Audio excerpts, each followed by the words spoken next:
आपने इस गेंद से दुनिया भर के तेज गेंदबाजों को आउट स्विंग करते देखा होगा, इन स्विंग करते देखा होगा, स्पिनर्स को फ्लिपर फेंकते देखा होगा, गुगली फेंकते देखा होगा। लेकिन कैसे तैयार होती है ये गेंद, कितने लोगों की मेहनत लगती है इस गेंद को तैयार होने पे। आइए आज आपको दिखाते हैं इस गेंद के तैयार होने की पूरी कहानी, कैसे बनती है ये गेंद। ये जोश,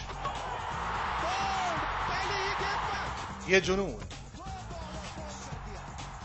और इस जज्बे की शुरुआत होती है इस चमड़े की पिटाई से।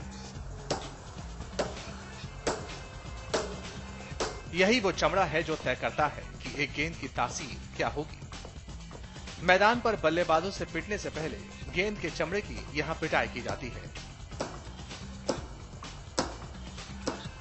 दरअसल चमड़ा इतना सख्त होता है कि उसे मन मुताबिक ढालने के लिए पानी में भिगोकर मुलायम बनाया जाता है।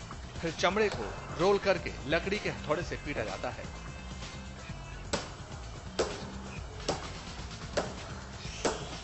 ऐसा चमड़े को कई बार किया जाता है ताकि चमड़ा और मुलायम हो सके।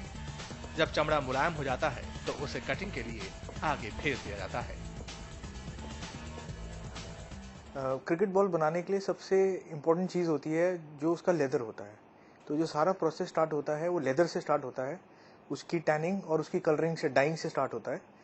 और वहीं पे ही डिसाइड, उसी लेवल पे डिसाइड किया जाता है कि वो क्वालिटी जो है वो उतनी अच्छी है कि आप एक टॉप ग्रेड बॉल उससे बना सकते हैं कि नहीं बना सकते। कटिंग होने के बाद चमड़े को नापा जाता है। अक्सर ये काम किसी अनुभवी आदमी से करवाया जाता है ताकि गेंद की माप में कोई चूक न हो सके।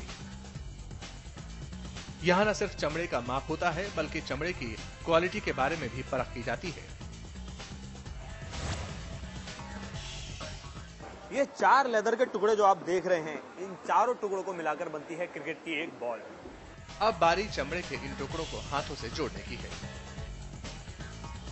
इसके लिए बाकायदा सूत तैयार की जाती है, वो भी हाथों से। सूत को तैयार करने के बाद उसे गेंद को स्टिच यानी सिलाई करने के लिए आगे भेज दिया जाता है। गेंद पर सिलाई का काम बेहद बारीकी से किया जाता है। 2 कटे हुए चमड़ों को जोड़कर कारीगर उसमें सूत की सिलाई करते हैं। इन 4 लेदर के टुकड़ों में से 2 टुकड़ों को आपस में जोड़ा जाता है और इस तरीके से राउंड शेप दी जाती है। उल्टी तरफ सिलाई पूरी होने के बाद इसे लकड़ी पर पीटकर सीधे किया जाता है। इस बीच गेंद के अंदर के कोर को बनाने का काम भी चलता रहता है। कप बनने के बाद गेंद के अंदर के कोर को बनाते हैं। कोर यानी गेंद का दिल।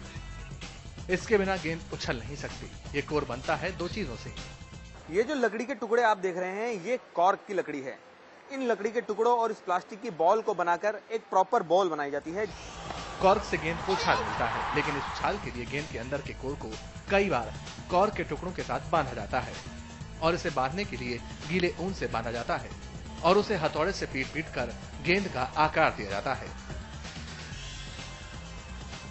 रबड़ की गोली का इस्तेमाल, उसके ऊपर कॉर्क। ये कॉर्क एक आसान सीधा साधा कॉर्क नहीं, ये पोर्चुगीज से इंपोर्ट किया जाता है कॉर्क, जो बॉल उस रबड़ की गोली के ऊपर लगा के, जो हम सूतली देख रहे हैं इस समय कारीगर बांध रहे हैं, वो एक्चुअली मरीनो वूल का इस्तेमाल किया जाता है। इंटरनेशनल बॉल की मैं बात कर रहा हूं। मरीनो वूल का इस्तेमाल किया जाता है कॉर्क के उस गोली के ऊपर और कॉर्क लगाकर, क्योंकि मरीनो जो वूल है वो ऑस्ट्रेलिया से इंपोर्ट होती है। मरीनो गोट है जिसकी वूल का इस्तेमाल किया जाता है और 5 लेयर बनती हैं उस छोटी सी गोली के ऊपर।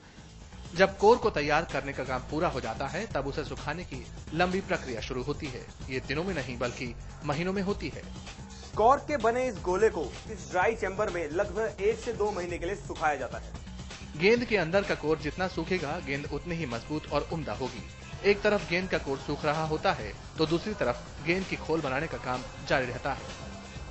हाथ से सिलाई करके तैयार हुए बाहरी टुकड़ों को अब मशीन से दबाकर बाकायदा गोल शक्ल दी जाती है। ये देखिए, ऐसे आकार देने के वक्त जो भी चमड़ा ज्यादा होता है उसे काटकर निकाल दिया जाता है। इस पूरी प्रक्रिया से गुजरने के बाद गेंद का कवर पूरी तरह तैयार है। अब इसके अंदर एक लेप लगाया जाता है। लेप को सुखाने के बाद अब 2 कटे हुए अर्ध गोलाकार चमड़े को तौला जाता है। इसके साथ गोलाकार कॉर्क को भी माप लिया जाता है। कॉर्क से बने इस गोले को 1.5 से 2 महीने सुखाने के बाद इन लेदर के 2 टुकड़ों के बीच में फंसाकर इनका वजन किया जाता है ताकि इनका वजन बिल्कुल भी ऊपर नीचे ना हो। इस वजन का खास ध्यान रखा जाता है। अगर हम वेट की बात करें इंटरनेशनल स्टैंडर्ड में 5.5 आउंस 5.5 आउंस की बॉल होनी जरूरी है, तभी कॉर्क और लेदर को इकट्ठा तोला जाता है कि तोलने के बाद ऐसा ना हो कि बॉल बहुत हल्की हो या बहुत भारी हो, कि वो इंटरनेशनल स्टैंडर्ड्स में पास होनी बहुत जरूरी है। अब बारी होती है गेंद के सिलने की। ये सिलाई इस गेंद में जान डालती है और इसे 2 चरणों में किया जाता है। इसके लिए खास तरह के धागों का इस्तेमाल होता है।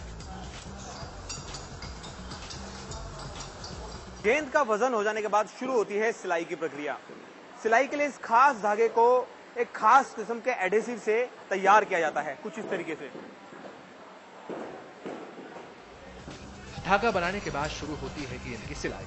पहले चरण की सिलाई को लेप स्टिचिंग कहते हैं। इसके लिए गेंद को स्टील के 2 सांचों के बीच दबाया जाता है और फिर इसकी सिलाई होती है।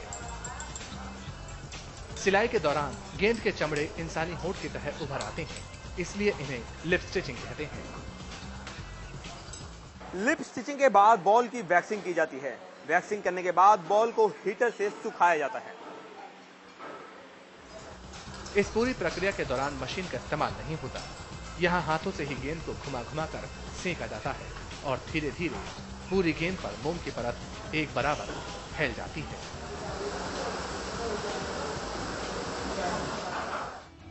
सिलाई का काम पूरा होने के बाद ही गेंद को फिर से आकार दिया जाता है। देखा जाता है कि कहीं सिलाई के दौरान गेंद के आकार में कोई फर्क तो नहीं पड़ गया। इसके लिए इसे लकड़ी के 2 पार्टों के बीच गोलाकार तरीके से दबाया जाता है। गेंद तैयार है, लेकिन बाजार में उतरने से पहले इस पर कंपनी का नाम उकेरा जाता है। गेंद पर सुनहरे रंग से कंपनी अपना नाम और गेंद का प्रकार छापती है और फिर गेंद को अंतिम तौर पर एक और पॉलिशिंग के जरिए चमकाया जाता है। और लीजिए, चमचमाती हुई लाल रंग की गेंद तैयार है आपके खेलने के लिए। जब ये बॉल बाहर आता है, मेरे हाथ में आया या कपिल देव के हाथ में आया तो 434 विकेट निकाली जाती है। किसी के हाथ में आता है, वही बॉल से बहुत पिटाई खानी पड़ती है। एक कारीगर ने बॉल बनाकर मार्केट में जरूर भेज दिया, अब गेंदबाज के हाथ में है, उससे पिटाई खाए या विकेट निकाले। 9 या 10 राउंड की मेहनत के बाद और लगभग 2 महीने तक कारीगरों के हाथ में रहने के बाद ये गेंद तैयार होती है। ये वही गेंद है जिससे अनिल कुंबले ने 600 से ज्यादा विकेट और कपिल देव ने 400 से ज्यादा विकेट लिए हैं। तो ये थी बॉल के बनने की पूरी कहानी। कैमरामैन अनिल कुमार के साथ नितिन भारद्वाज, इंडिया टीवी, मेरठ।